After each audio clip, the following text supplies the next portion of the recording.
Hola a todos. Muchos y muchas somos fans sin saber poco o nada acerca de cómo esta subcultura se ha ido desarrollando a través de los años, hasta llegar a nuestra época y en la cual ahora estamos inmersos, introducidos, zambullidos, sumergidos. Hoy les invito a conocer con la compañía de mi narradora voz datos muy sensuales. Lo siento, mi significado de sensual es interesante.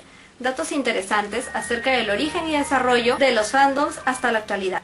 El término fandom existe como mínimo desde inicios del siglo pasado. Es en sí el conjunto de fans de algo, ya sea un pasatiempo, una persona o un fenómeno en particular. A través de los años, alrededor del mundo, han existido manifestaciones de admiración en el deporte y las artes como el cine, la danza, la literatura y la música principalmente.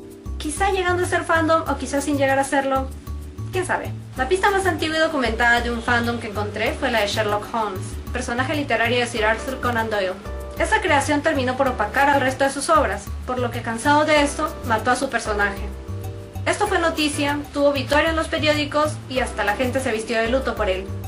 Se llegó a formar una sociedad de Sherlock Holmes, que vendría a ser el fandom de Sherlock Holmes.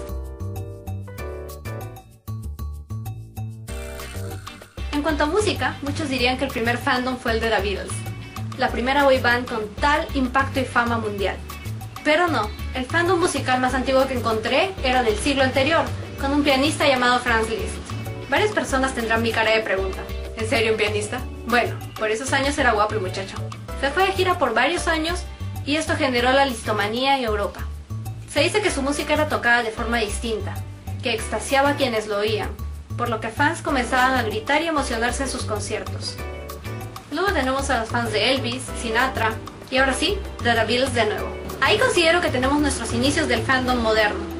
Si bien no era un club de fans organizado, se les conoció como Apple Scruffs, es decir, tuvieron un nombre como fans. Compraban goods o merchandising de la banda, imitaban el estilo de peinado o ropa de la banda, y veían o escuchaban las presentaciones en vivo y actuaciones en shows de entretenimiento en la radio y televisión.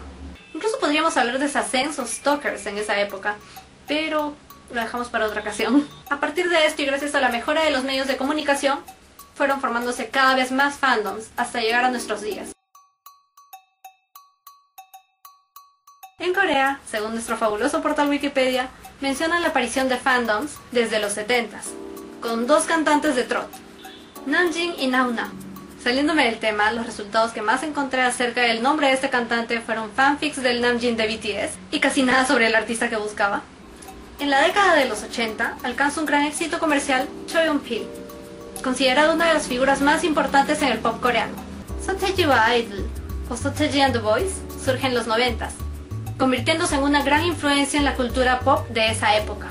Lo interesante de esta agrupación es que uno de los miembros de este grupo posteriormente haría su propia compañía, una de las originales Big 3 y ahora Big 4, YG Entertainment. A fines de los 90s aparece la primera generación de idols, y con ella la aparición de cada vez más y más fandoms, hasta la actualidad.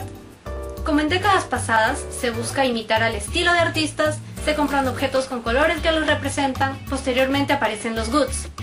Los fans cantan las letras de las canciones junto a sus idols, y gradualmente aparecen los fanchants, comúnmente una selección de algunas líneas de la canción mencionando además los nombres de los integrantes del grupo y palabras de ánimo y cariño. Lo nuevo en nuestra época es la presencia de fandoms en el medio digital y las plataformas sociales. A través de ella hay mayor contenido disponible para conocer y oír a los artistas. Además, se generan luchas de fandoms y búsqueda de difundir al artista. El buen lado de los fandoms es que donan el nombre de un artista, aprenden idiomas, ya sea el coreano o aprender o reforzar el inglés, desarrollar fan art o interesarse por actividades artísticas como baile, canto, teatro.